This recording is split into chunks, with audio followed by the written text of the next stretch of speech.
Well, thank you for the ride. And perfect, thank you. I appreciate that.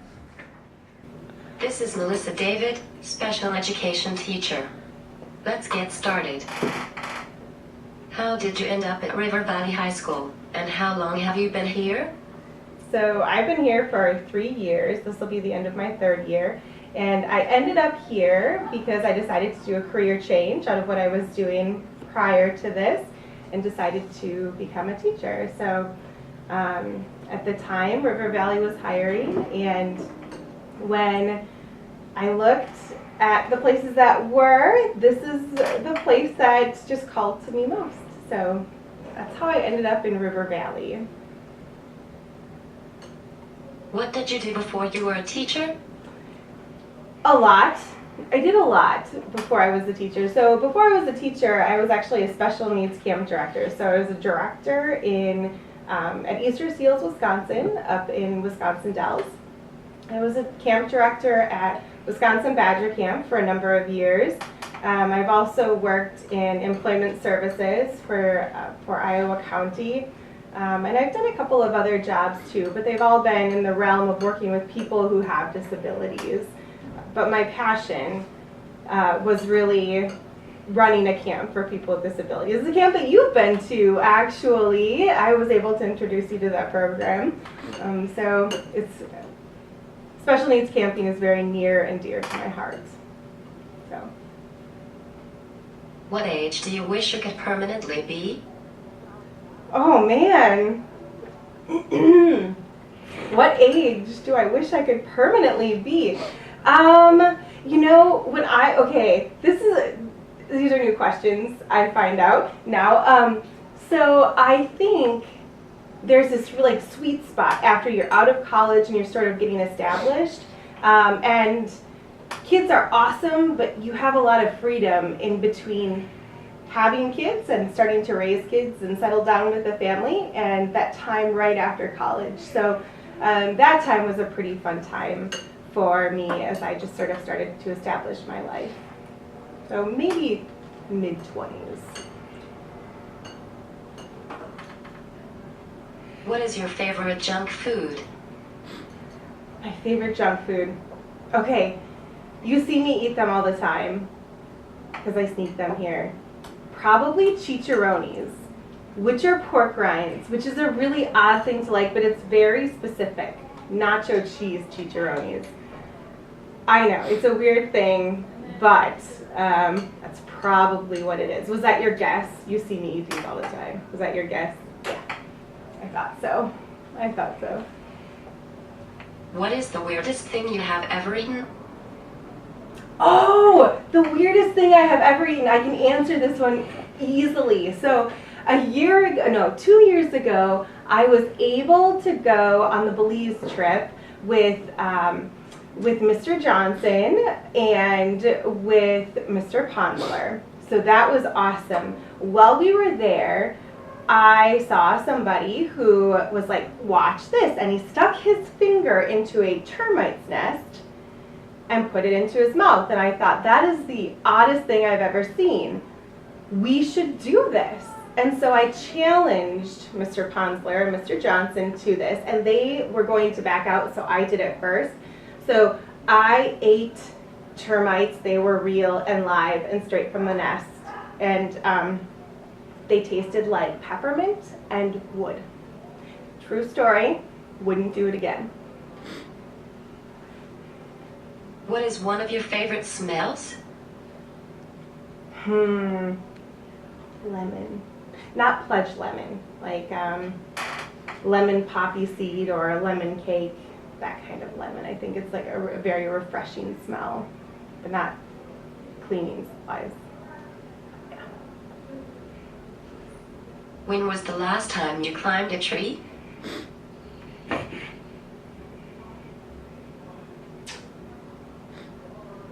Oh, probably too long ago. Maybe 8 years ago, maybe more than that. When you're a camp director, you do get to do all sorts of fun things.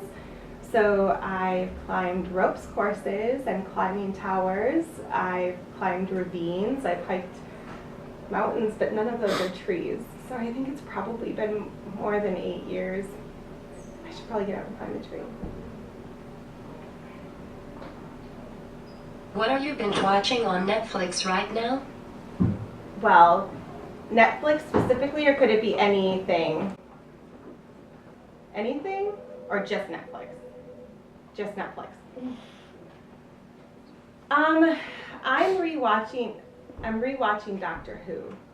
Doctor Who right now, Doctor Who's kind of a pretty geeky thing to watch, I get it, and this is only the second or third time I've watched it. Kind of embarrassing, but Game of Thrones is done, and so I had to do something that would be a pretty easy watch because this last season of Game of Thrones was a little traumatic for me. So yeah, that's that. What are 3 interesting facts about you? So I knew you were going to ask this question, and I have been thinking about this for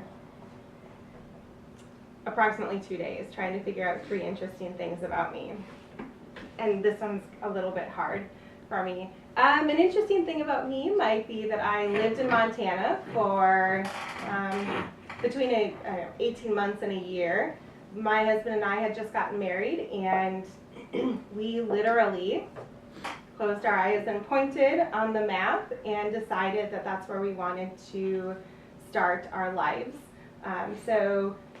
Less than a month after we got married, I think it was about 3 weeks, we moved to Montana. And here's the interesting thing.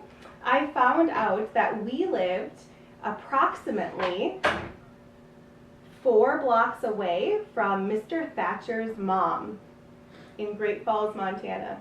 So that was an odd thing that we had in common, that of course our paths never crossed there. But does that count as 1 interesting thing or 2? No, 1, okay. I've jumped out of an airplane by myself on purpose. That was pretty interesting. I wouldn't ever do that again, but I've done that. And I don't very often feel like I'm an interesting person.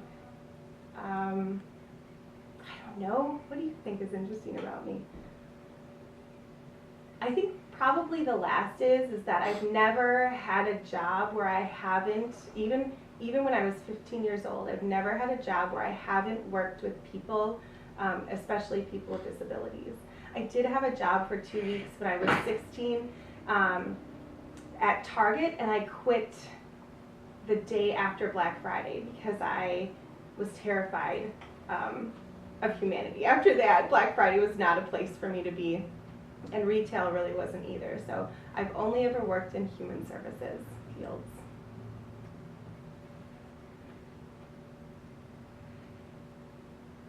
Are you usually early or late? Oh, late, all the time, late. Every morning. I'm running in here late. I'm late for everything, Lauren. It's not something that I'm proud of, but it's something that I'm learning to accept about myself. If my husband could also learn to accept that about me, that'd be great, but to this point he hasn't. But it's something that I will continually work on for the rest of my life. Yes, late. You knew that about me, didn't you? Yeah, that's something I'm proud of. Thanks, Lauren. What makes a good life? Oh, this is the other one that I spent a lot of time thinking about. I think that a very obvious answer for most people are family. You know, family are always there for you, and they're incredibly important. Outside of my relationships with my family, I would say that what makes a good life for me, and it's just me personally, is I strive and I feel happiest when I'm helping other people lead good lives or be successful.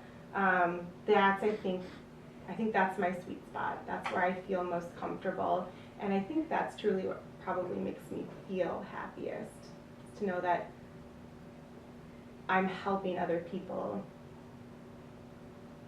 lead more successful and happy lives.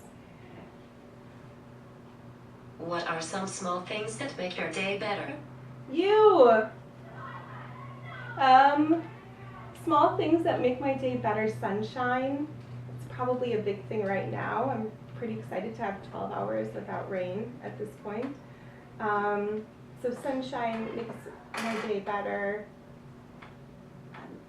Being able to come to work. My drive, I live in Mineral Point, so my drive is gorgeous. It's absolutely beautiful every day. It's a good time for me to reflect on the things that are going well and also try to figure out how to fix the things that aren't. So that makes my day a little bit better. And when I come home at the end of the day, no matter what time I get home, sometimes it's pretty late, my kids come screaming towards me. My dog actually talks to me with this not barky voice, but I'm not going to imitate it because it'd be embarrassing. But my dog talks to me. My kids are screaming towards me. I feel loved, and it's the best feeling. It really is. That was my last question. Is there anything else you would like to say? I have worked with you for 3 years now. We've been able to grow and build an incredible relationship. And I think that my life is better because I'm here, and my life is just better because you're in it. So, thank you for cut this out. Thank you for letting me be a part of your life. And coming back next year to spend more time with us, because I'm excited for everything you're going to do. I'm proud of you. Thank you for your time. Thanks, Lauren.